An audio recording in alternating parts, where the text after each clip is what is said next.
Hello, my name is Ryan, and I want to talk about how our university has a direct connection to Israel's genocide. And that is through the GILEE program, which stands for the Georgia International Law Enforcement Exchange Program. It's supposedly used for counterterrorism and fostering international cooperation.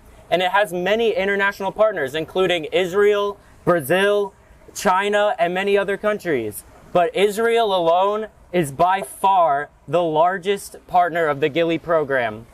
The APD sends out yearly delegations to Israel to learn from their counterterrorism measures. And when they come back to Atlanta, they bring a militaristic mindset with them.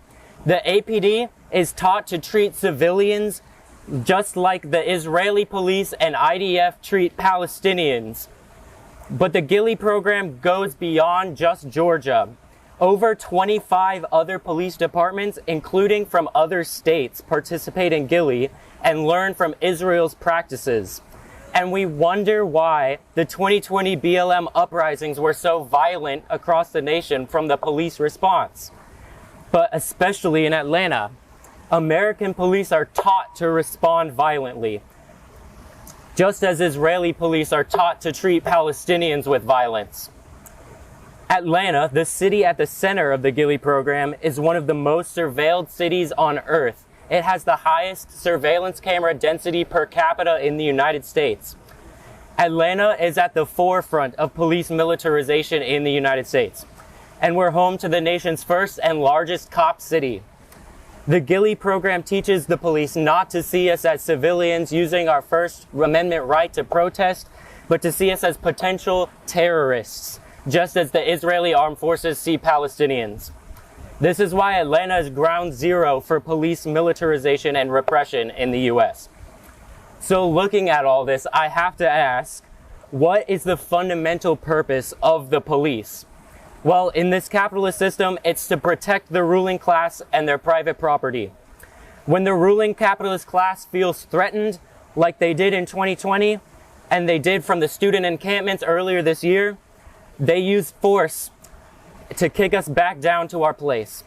The ruling class is scared of us. We outnumber them hundreds to one. And if we used our collective power to organize and fight back, we could demand a ceasefire. We could prevent arms shipments to Israel. We could end this war, and we could threaten capitalist rule in the United States. We outnumber them. It is our labor that they use to build their bombs, our tuition payments that they use to fund their genocide. But right now, they have us out-organized. If we actually want to become a threat, then we have no choice but to organize. But back to the GILEE program, did you know that the vast majority of its funds do not come from the APD or from the state of Georgia or from the city of Atlanta?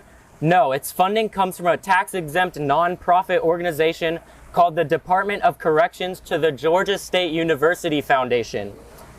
Georgia State University is the primary fundraiser for this program that is responsible for encouraging genocide in Palestine and mass surveillance, police militarization, and cop cities here at home in Atlanta.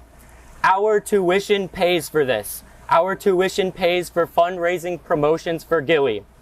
But who are the ones investing in GILEE? Well, the state of Georgia passed a measure in 2011, House Bill 262, that restricts public access to information about which private companies are funding this nonprofit run by our university. It is in the interest of these large companies to cooperate with Israel and keep students and workers in line.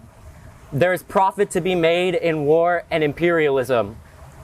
Mass surveillance and cop cities are necessary to ensure a capitalist future for these companies, one in which workers are not able to rise up against them, one in which the working class cannot use their collective power and might.